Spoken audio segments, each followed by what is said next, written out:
Enseñanza número 4. ¿Cómo sé que tengo ceguera espiritual? Nos vamos a basar en 3 versículos como tópico de esta enseñanza. Mateo 9, 27, 31, Marcos 8, 22 al 25 y Juan 9, del 35 al 41, que esperamos que todos podamos discernir y pedirle al Señor que nos quite, si es que tenemos una ceguera espiritual, o que nos dé el segundo toque para tener visión del reino y así podamos nosotros mantenernos en la presencia de nuestro Señor Jesucristo, guiados por la unción y la presencia del Espíritu Santo. Hay que hacer una observación sobre esta enseñanza. El Señor nos deja aquí estos 3 testimonios de la ceguera espiritual, pero Él primero los trata en una ceguera física, porque lo uno lleva con lo otro. ¿Por qué hace eso el Señor? Para decirnos o advertirnos que podemos quedar ciegos espirituales. Porque si nosotros miramos en Primera de Tesalonicense 5:23, y que nos dice: y el mismo Dios de paz os santifique por completo, y vuestro espíritu, vuestra alma y vuestro cuerpo sean guardados perfectos e irreprensibles para la venida de nuestro Señor Jesucristo. ¿Qué nos está aquí confirmando el Señor? Que nosotros somos tripartitas. ¿Qué es eso? Somos conformados por 3 partes: cuerpo, alma y espíritu. Hasta ahora la ciencia, de unos 20 años para acá, y en mi carrera de psicología, por fin pudieron aceptar que el ser humano se compone de esas 3 áreas. Estaba repasando lo que es la psicología intrapersonal. Trata todo lo que es espiritual, todo lo oculto. Eso quiere decir que ya la ciencia reconoce el mundo espiritual a su manera, pero lo reconoce. Entonces, ya teniendo en claro por qué el Señor nos trabaja en esas 3 áreas, vamos a mirar los 3 versículos de estos 3 evangelios donde el Señor nos muestra qué es una ceguera espiritual. Que eso es un problema que tiene toda la humanidad, esa ceguera espiritual. Es muy similar, si se me permite la expresión, la ceguera espiritual con una persona ciega físicamente. ¿En qué? En que una persona ciega físicamente tiene que aprender a ser guiado, sea por un bastón, sea por un perro o por una persona que lo acompañe, porque si no se puede perder. Lo mismo es las personas que son ciegas espirituales. No pueden andar en este mundo bien, porque se van a tropezar, van a caer, y en ese sentido se llama pecado, corrupción, maldad, porque quien es el que domina la oscuridad y el príncipe del viento de este mundo es Satanás, y por lo tanto es el que va a llevar a las personas a consumirse en el pecado y en la maldad. ¿Qué es una persona ciega espiritual? Que tiene recelo de creer o duda de la palabra de Dios. Eso hace que la persona, su vida se bloquee y tenga la capacidad de entender y reconocer que existen otras dimensiones. ¿Y cuál es la otra dimensión? El mundo espiritual. Es cierto que nosotros estamos acostumbrados y nacimos en el mundo físico, y eso nos mantiene entretenidos y engañados cuando no tenemos los ojos puestos en Jesús para mirar el mundo espiritual. Debemos de entender,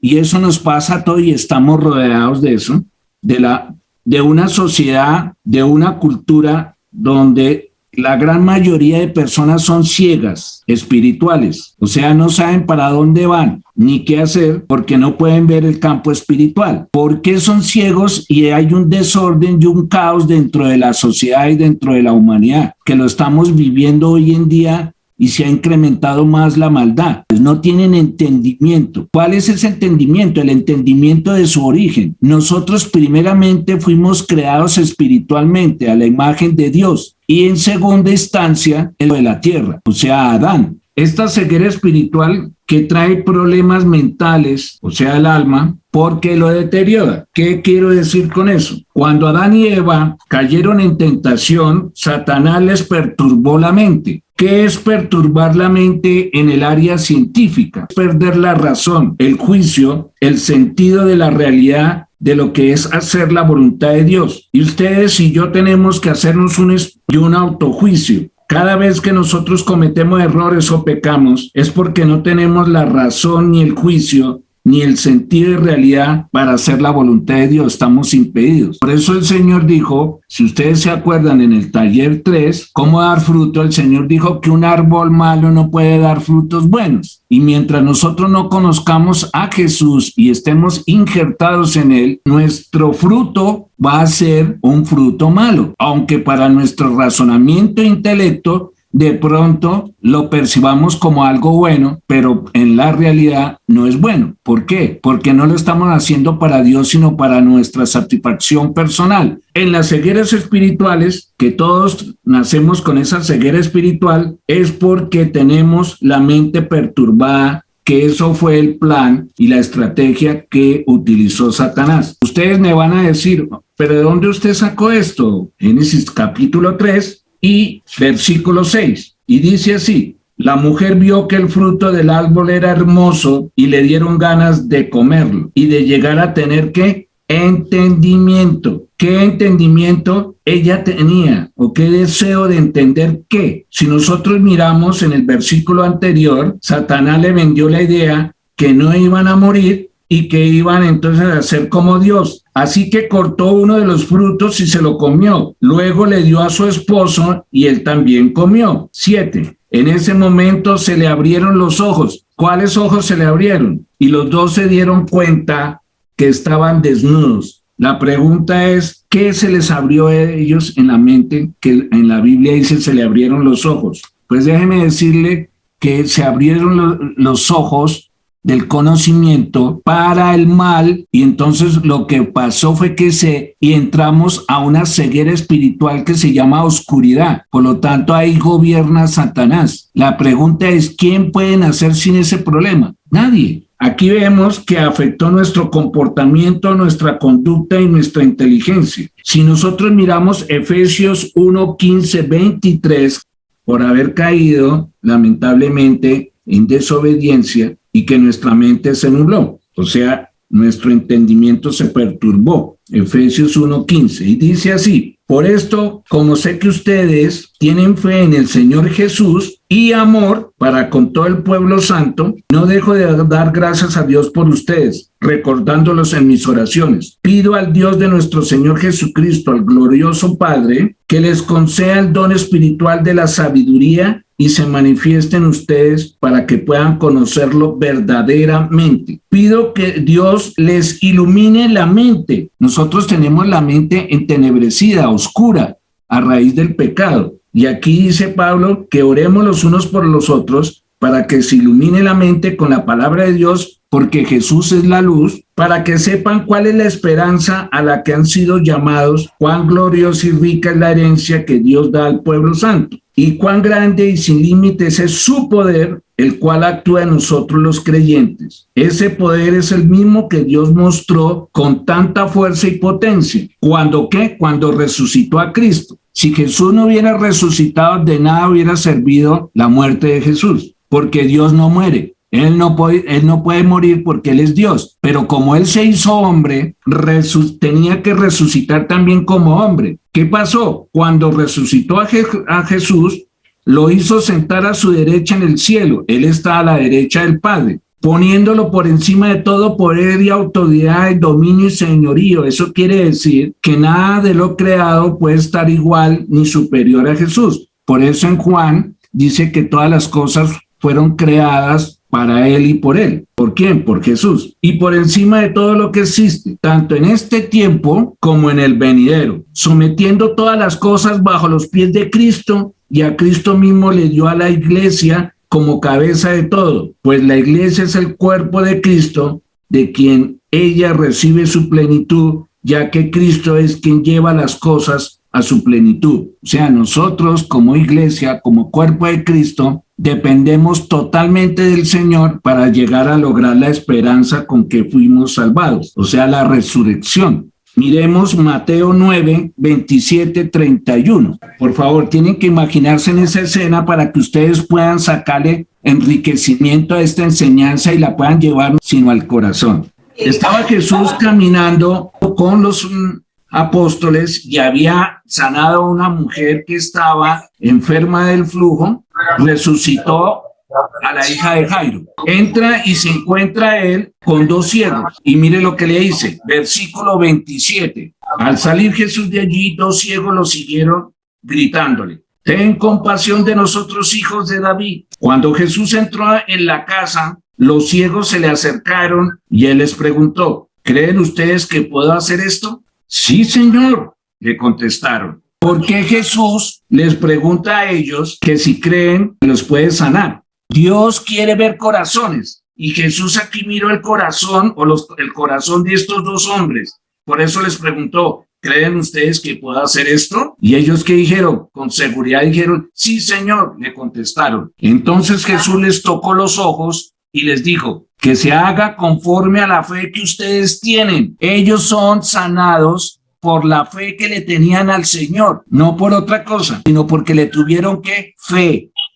Fe. Sin fe no podemos agradar a Dios. Y recobraron la vista. Jesús les advirtió mucho, o sea, Jesús les dijo, les insistió: oiga, procuren que no lo sepa nadie. Pero apenas salieron, contaron por toda aquella región lo que Jesús había hecho. Eso es otra enseñanza que después hablaremos. ¿Por qué Jesús les dijo: oiga, no le digan a nadie? Que la fama aleja al hombre de Dios. Y miremos la gente famosa. ¿Qué le ha pasado? Sean cantantes, sean artistas, sean deportistas, sean políticos, sean lo que sea, la fama los aleja de Dios. Aquí hay un ejemplo de lo que es una ceguera física, cómo la sana el Señor, pero que esa ceguera física es una tipología, si se me permite, de la ceguera espiritual. Porque nosotros podemos tener diferentes cegueras espirituales, o sea, no es una sola. Ceguera espiritual, mis queridas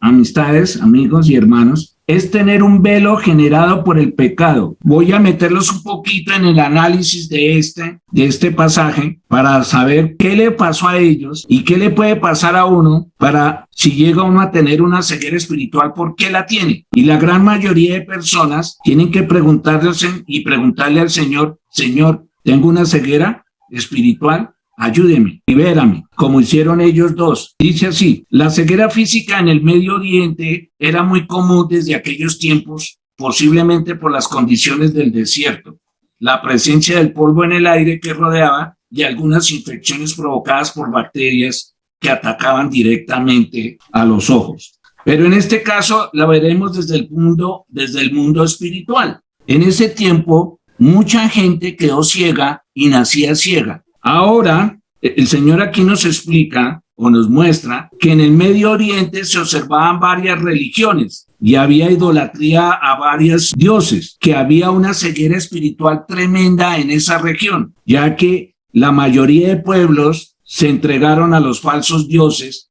a esas religiones y mitos. De ahí salieron lo que hoy en día podemos reconocer parte del islamismo, el hinduismo, el budismo y obviamente el judaísmo, que es una religión. Todos ellos sufren de una ceguera espiritual, que hacen parte hoy en día de lo que se conoce como la ventana 1040, en un término acuñado por el misionero cristiano estratega Louis Bush en 1990. Dense en cuenta que el Señor está mostrando desde esa época la ceguera espiritual que tiene esa región.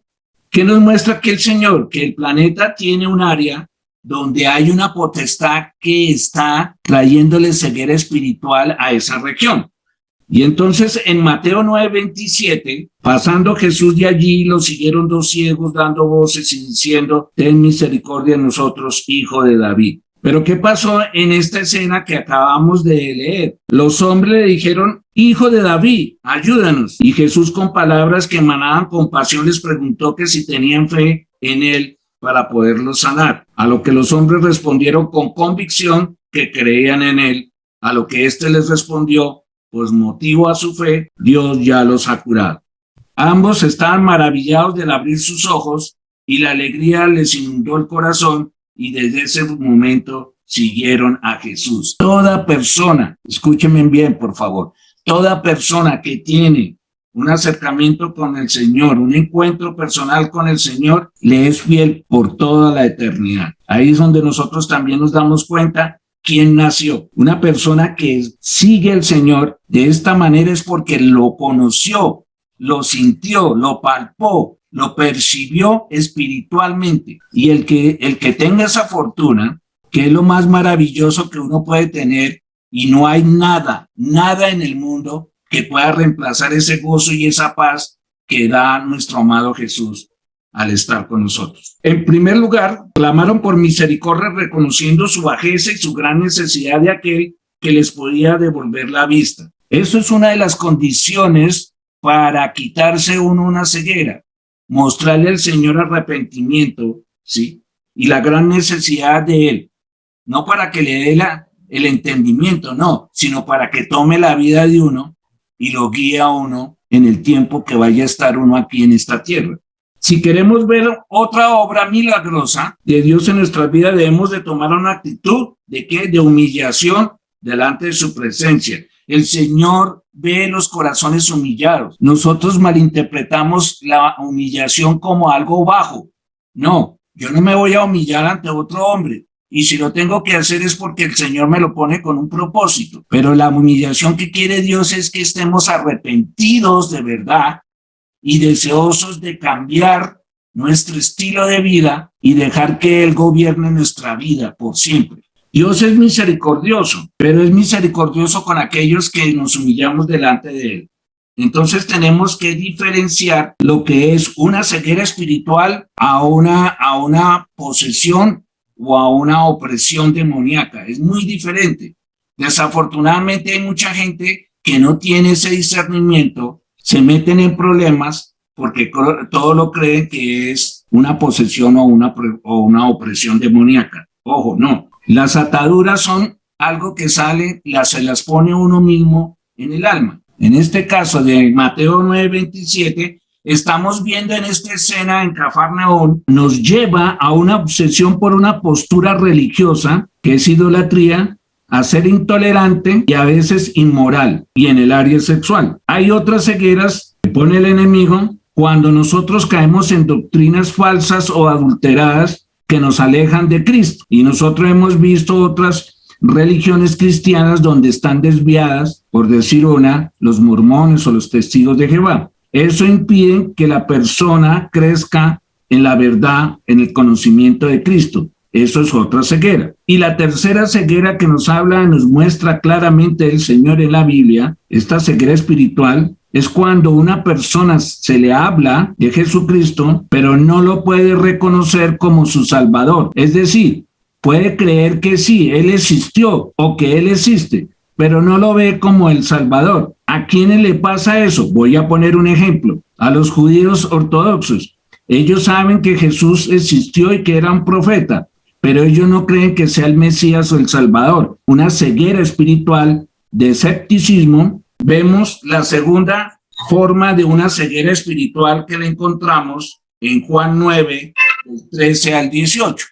Aquí estamos en una escena, el problema que tiene un ciego porque fue sanado por el Señor, le dio la vista y él fue allá a presentarse ante los sacerdotes y estos por su religiosidad lo echaron afuera. Aquí se presenta un ciego de nacimiento. Jesús lo sana, pero la ley decía para los judíos que cuando uno era sanado, recibía un milagro siendo judío, tenía que presentarse al Sanedrín, tenía que presentarse al sumo sacerdote, ¿sí? Para avisarle que Dios lo sanó y se pudiera darle, sí, alabanza y adoración al Señor por ese milagro. Este ciego, después de que fue sanado por nuestro Señor Jesucristo, él se presentó obedeciendo las leyes mosaicas a los fariseos en el Sanedrín. Y vemos aquí lo que pasa. ¿Quién eran realmente los ciegos? ¿O el ciego que fue sanado o los que estaban ahí, los sacerdotes fariseos? Para este momento el hombre que había sido ciego fue expulsado de la sinagoga por los fariseos que se negaban a creer en Jesús y al no tener cómo desmentir este milagro de sanidad, decidieron expulsarlo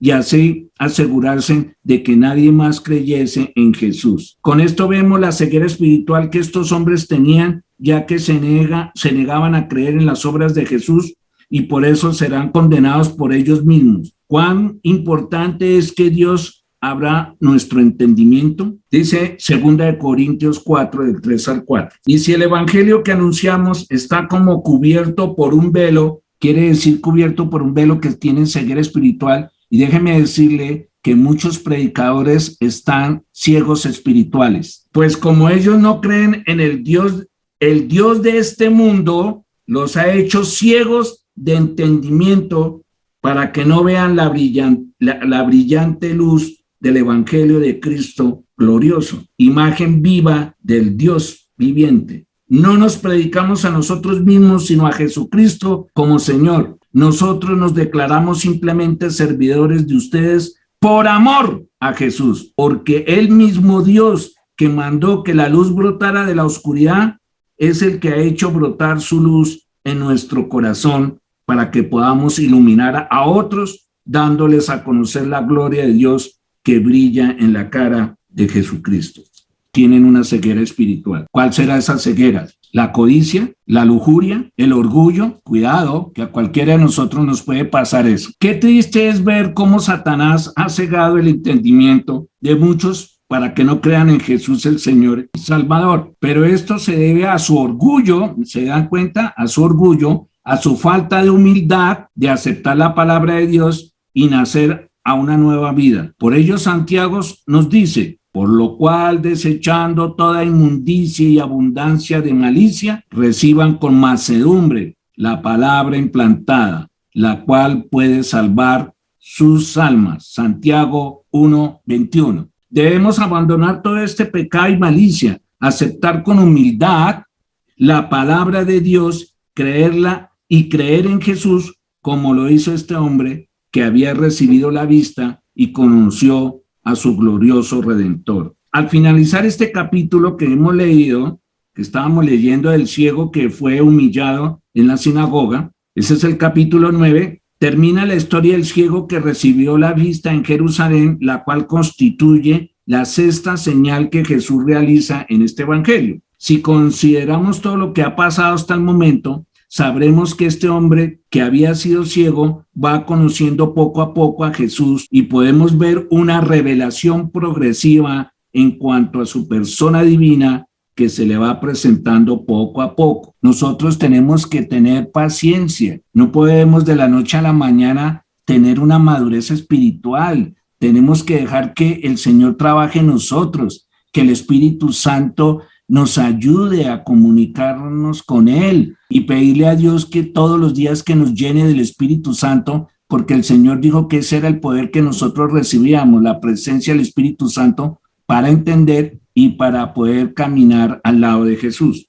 Nuestros ojos espirituales, para que seamos capaces de comprender quién es Jesús y la gloriosa esperanza a la cual hemos sido llamados. Hemos tenido la humildad para decirle al Señor: abra nuestro entendimiento, Señor, abra nuestros ojos espirituales. Yo quiero ver como tú ves, dame un corazón conforme al tuyo. Lo hemos dicho, se lo hemos pedido. Como dice en una frase que viene de la boca de Jesús: no hay peor ciego que el que no quiere ver, ni peor sordo que el que no quiera oír. Razón por la cual estas personas no podrán ser salvadas de la oscuridad espiritual en la que se encuentran. Ahora vamos con el tercero, Marcos 8, 22, 25. Este es una escena muy interesante, porque aquí el Señor nos está mostrando que hay hermanos que necesitan dos toques: el toque de ser sanado de una ceguera,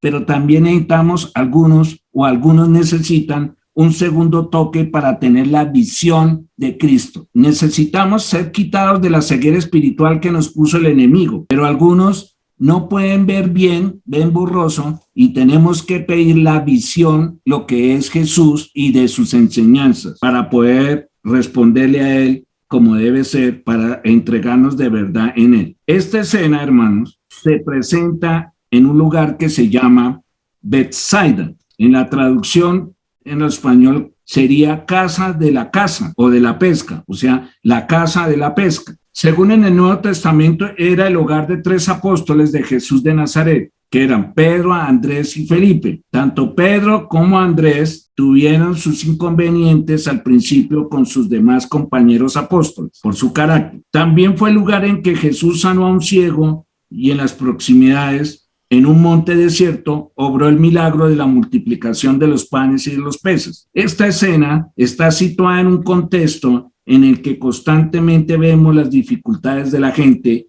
y aún de los mismos discípulos para distinguir quién era Jesús. Hay regiones, hay sitios, hay amistades, círculos sociales que nos traen ceguera espiritual y eso causa que nos podamos desviar y alejar del Señor. Las malas amistades, por ejemplo. Para explicarlo, veremos varios pasajes de este capítulo. En el pasaje anterior, Jesús les llegó a decir a sus discípulos, teniendo ojos no veis y teniendo oídos no oís. Este pasaje, como lo habíamos dicho, es Marcos 8, 22 al 25. Lo voy a leer. Marcos 8, del 22 al 25. Y dice así: Jesús sana a un ciego de Betsaida. Después llegaron a Betsaida y llevaron un ciego a Jesús y le rogaron que lo tocara.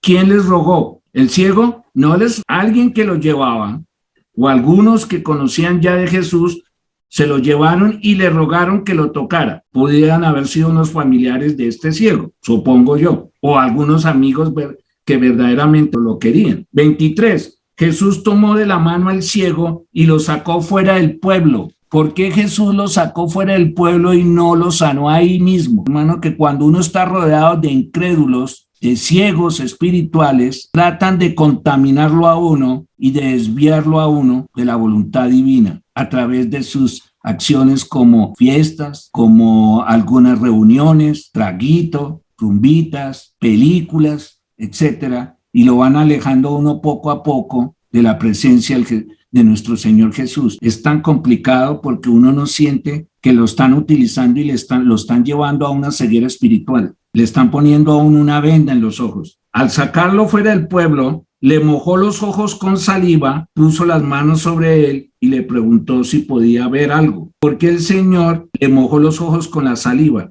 La saliva de Jesús es la luz también del Señor, porque Él es el verbo. Y Él lo dijo, yo soy la luz. Él mojó los ojos con saliva con el único propósito de que Él pudiera ver o revelársele en su corazón quién era Jesús. 24. El ciego comenzó a ver y dijo, veo a los hombres, me parecen como árboles que andan. ¿Qué quiere decir eso? Que él tuvo visión, pero la tenía borrosa, no veía bien. Algunos dirán, no, es que Jesús ahí le falló el milagro. Cuidado, Jesús no falla. Tenía el Señor un propósito porque Jesús, Dios, ve nuestros corazones y vio algo en el corazón de él simplemente que estaba impidiendo habla de su milagro, Jesús, de su sanidad, pero no tenía ese segundo toque de quién era el que lo había sanado. Y vuelven otra vez las manos sobre los ojos darle la vista, y el hombre miró, y él contestó, ya se lo he dicho, ¿qué hizo el hombre? No me hacen caso, con atención, quieren que se los repita, ya todo lo veían claramente, quieren seguirlo. Entonces Jesús lo mandó a su casa y le dijo, no vuelvas al pueblo. Ahí está el engaño de Satanás, que cuando uno recibe la revelación del Señor, y cuando el Señor tiene un propósito divino con nosotros, a veces nos descuidamos y volvemos a esos círculos sociales donde nos van a causar y el segundo toque. Esos círculos sociales pueden ser hasta los parientes. Jesús oyó decir que habían expulsado al ciego. Necesitamos a nuestros parientes primero que a Jesús, que porque les gusta el traguito, la rumba, del hombre, ciertas actividades le pregunta a la persona que nos volvemos a dejar que nos pongan una venda. Mire lo que le dijo el Señor, no vuelvas al pueblo. ¿Quién es? Le dijo eso al Señor cuando le dio el segundo toque. Jesús le contestó, vio que él estaba prendido a sus cosas, a sus tradiciones. Cuando el Señor le mostró el segundo toque, el hombre se puso de rodillas. Después de esto, Jesús y sus discípulos se fueron a las aldeas de la región de Cesarea. Yo he venido a este mundo para hacer y en el camino Jesús le preguntó a sus discípulos y para los que ve la gente que soy yo, porque Jesús percibió que le faltaba a los discípulos un segundo toque también. La visión de quién era Jesús. No tendrían conclusión por ahora. Tenemos, pero como dicen que ven, como la de Mateo 9:27, esta versículo el Señor se lo entregó, el Señor que la leímos, ocurrió en la región medio Oriente, qué pasaba en el Medio Oriente, religiosidad, qué es lo que pasa más en el Medio Oriente, conocen una religión, la gran mayoría de personas están ciegas liturgias y dogmas, la persona segunda es más ciega. Y mire lo que 18, el Señor le dijo aquí a los donde estamos rodeados de religiosos. Si ustedes fueran ciegos de leer Marcos 8:22, pero donde dicen que ven, hace dos toques al ciego. ¿A qué le estaba diciendo? ¿Qué le vio en el corazón? ¿De qué estaba él aferrado? Entonces ya tenemos dos ejemplos a tu pueblo de ceguera. No vuelva con esa gente. Una en Mateo, te conviene esas amistades, tienes que salirte de esa congregación. ¿Qué te está diciendo Dios? ¿Qué le está diciendo Dios? También, como dice el Señor en Marcos 8:18, teniendo ojos no veis y teniendo oídos no escucháis. Miremos Mateo 13, del 14 al 15. 14. Así, en el caso de ellos, se cumple lo que dijo el profeta Isaías. ¿De qué está hablando? Aquí, ¿de qué están hablando? Los discípulos se le acercaron a Jesús y le preguntaban por qué hablaba a la gente por medio de parábolas. Y el Señor les respondió que hay secretos que no se pueden revelar porque hay ciegos espirituales. O sea, no es para todo el mundo. Por eso el Señor les hablaba en parábolas, porque el Señor les hablaba por medio de parábolas, ellos miraban, pero no ven, escuchan, pero no oyen ni entienden. ¿Por qué? Porque están ciegos espirituales. Así en el caso de ellos se cumple lo que dijo el profeta Isaías. Por más que escuchen, no entenderán. Por más que miren, no verán. 15. Pues la mente de este pueblo está entorpecida. Tienen tapados los oídos y han cerrado sus ojos para no ver ni oír, para no entender ni volver a mí, para que yo los sane. ¿Se dan cuenta lo tremendo que es una ceguera espiritual y que nos priva de muchas cosas hermosas que el Señor nos tiene reservadas? ¿Qué necesitamos, hermanos? ¿Será que necesitamos ser sanos? ¿Sanos en qué? En nuestra visión espiritual. ¿Necesitamos de pronto un segundo toque? Y en el 16 el Señor les dice, pero dichosos ustedes. ¿A quién les está hablando? A los discípulos. Porque tienen ojos que ven y oídos que oyen. Les aseguro que muchos profetas y personas justas quisieron ver esto que ustedes ven y no lo vieron. Quisieron oír esto que ustedes oyen y no lo oyeron. Mire lo que dice el Señor. Muchos profetas y personas justas pueden estar ciegas, que necesitan un segundo toque. Por eso yo les digo y les recalco, hermanos, que suelten su religión y conozcan a mi amado Jesús. ¿Cuáles son los síntomas de que podemos tener una ceguera? Una, si vivimos nuestra fe bajo una vista de rutina y de desánimo. ¿Eso qué quiere decir? Sí, yo creo en Jesús. Señor, yo te he pedido el milagro, pero no ha pasado nada, porque lo han tomado como una rutina, pedirle al Señor, y de pronto como los loros, repetir una oración. Ahí debe haber una ceguera. Cuando nuestras oraciones son repetitivas y sin profundizar espiritualmente,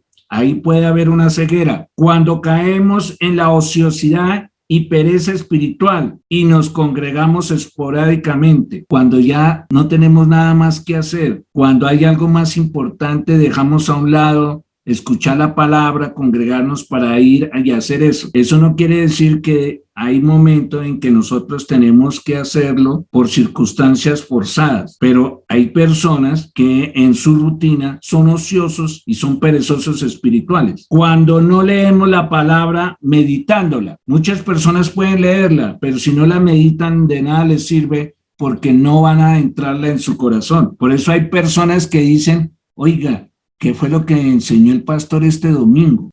¿Qué fue lo que yo leí? No me acuerdo. ¿Estás meditando la palabra? ¿Será que tienes una ceguera? Cuando mostramos fanatismo acerca de cualquier tema o acto religioso, cuando tenemos prejuicios, cuando buscamos a Dios para nuestro propio provecho y hay una ceguera que no le hemos puesto mucha atención, hermano, y quiero decírselo. Cuando nosotros estamos leyendo la palabra y nos da sueño, pregunto, ¿será que tenemos una ceguera espiritual? Ahí es donde nosotros tenemos que ser sinceros ante Dios y pedirle en oración que nos ayude y nos quite esa ceguera espiritual. La ceguera espiritual es el aspecto de la naturaleza caída, a causa de la cual la persona se encuentra completamente incapacitada para poder comprender las verdades espirituales y aceptarlas como fe salvadora, y por lo tanto sigue con un comportamiento de rebeldía espiritual. Podemos decir que es no ver la vida como Dios la ve, y su resultado lógico y directo es no entender las cosas espirituales. Eso está en 1 Corintios 2:14. Y ya para concluir, ¿qué causa una ceguera espiritual? Desde un enfoque psicosocial, o sea, dentro de una conducta social, podemos manifestar una ceguera de escepticismo. Eso quiere decir una persona que vive con dudas, que no puede tomar decisiones porque a toda hora está dudando, preguntando ¿qué hago? Y por más de que le digan, sigue dudando. 2, puede otro comportamiento que nos causa ceguera espiritual, la incredulidad. Hay personas muy incrédulas. No, eso no puede ser. Eso no, imposible que sea eso. Dios no nos va a hacer eso. Dios no nos va a bendecir. Es el prejuicio ante otros, que es la más común, que están acostumbrados a juzgar al otro y a no ver primero la paja que se tiene en el ojo de uno. ¿No han visto personas que critican al pastor cómo se sienta, cómo habla, cómo se viste, cómo come, al hermano, al líder? A todo el mundo viven criticando. Eso es un síntoma de una ceguera espiritual. Esas personas tienen acciones hipócritas, juzgan a todo el mundo, pero no se ven sus errores, sus pecados. Desde el enfoque espiritual, ¿cuál podría ser? Una persona que tenga desamor es un fenómeno psicológico caracterizado por un dolor emocional que aparece cuando se experimenta una experiencia desagradable o traumática. Una persona que tiene desamor tiene una ceguera causada por un evento o por una experiencia desagradable. Cuando a la persona le cuesta trabajo, aunque escuche la palabra de Dios, amar a su prójimo y perdonarlo. Hombre, tienes que perdonarlo. No, yo no lo perdono porque me dolió lo que hizo mi mamá, mi papá, mi hermano, mi esposo, mi esposa, etc. Ahí tienes una ceguera. En 2 de Tesalonicenses 2, 10, 12 dice: por cuanto no recibieron el amor de la verdad para ser salvos, por eso Dios les envía un poder engañoso. Escúchenme eso, un poder engañoso para que crean la mentira. Se dan cuenta que hay gente que por más de que se les predique y se les lea la palabra de Dios, no la pueden entender ni la aceptan, porque en su corazón no aceptan la verdad. Y el Señor les manda un poder engañoso para que crean solamente en las mentiras. Hoy en día está muy en común la nueva era, el mentalismo, ponen a Jesús con el Buda, con el Fu Manchú, con el no sé qué, con el gurú. Personas que viven así, dan cursos de sanidades, de mejoramiento personal, etcétera. Tienen un espíritu engañoso ahí. Y mire lo que termina el Señor diciendo: a fin de que sean condenados todos los que no creyeron a la verdad, sino que se complacieron en la injusticia. Esto es palabra de Dios, no es palabra de hombres. Y otra, con enfoque espiritual, porque esto ya es espiritual, no es psicológico, es la rebeldía. El diablo fue el primer rebelde y sigue tratando de incitar a la gente a la rebelión contra Dios. Isaías 14, de 12 al 15. Es una de las más radicales, ya que este hombre solo verá lo que quiere ver y escuchar lo que quiere oír. Por lo tanto, nada de lo que se le diga adicional a esto servirá para que pueda alcanzar la luz y el camino correcto a la salvación.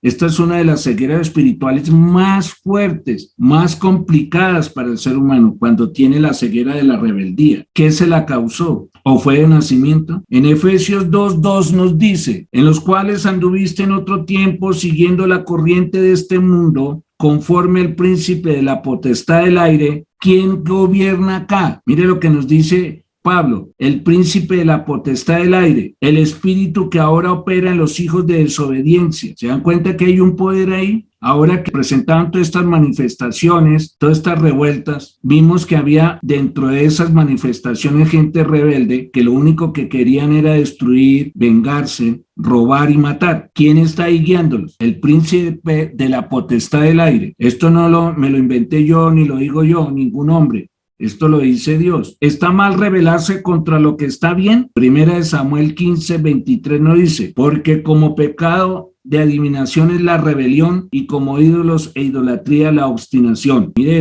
eso es una forma de rebelarse contra Dios, la adivinación y la idolatría. Y en Santiago 4:17 nos dice, y al que sabe hacer lo bueno y no lo hace, le es pecado. Esa es otra forma de rebeldía. Al actuar de forma independiente, los rebeldes se dificultan las cosas a sí mismos. En segunda de Pedro 2, 19, 22, para culminar, nos dice el Señor, les prometen libertad y son ellos mismos esclavos de la corrupción, porque el que es vencido por alguno es hecho esclavo de lo que lo venció. ¿De qué está hablando aquí Pedro? De lo que acabamos de leer en Santiago y de lo que acabamos de leer en Isaías. ¿Quién tiene el control acá? El príncipe. Es una potestad. Y dice Pedro, le prometió libertad y son ellos mismos esclavos de la corrupción, porque el que es vencido por alguno es hecho esclavo del que lo venció. Ciertamente, si habiéndose ellos escapado de las contaminaciones del mundo por el conocimiento del Señor y Salvador Jesucristo, vuelven a enredarse otra vez en ellas y son vencidos. Cuidado, hermanos. Su postrer estado viene a ser peor que el primero, porque mejor les hubiera sido no haber conocido el camino de la justicia, que después de haberlo conocido, volverse atrás del santo mandamiento que les fue dado, pero les ha acontecido lo del verdadero proverbio. El perro vuelve a su vómito y la puerta lavada al revolcarse en el barro. Yo les pido que mediten todo esto que hemos leído, todos estos versículos, porque es nuestro alimento. Si no lo meditamos a solas y le oramos al Señor pidiéndole que nos revele, estos cursos o este taller no va a dar el fruto que ustedes esperan, porque esto es de un continuo trabajo, de dedicación, y solamente nuestro Señor nos ayuda a caminar y a mirar lo que necesitamos, hermanos. Que Dios me los siga bendiciendo a cada uno de ustedes y que el Espíritu Santo los llene con su presencia.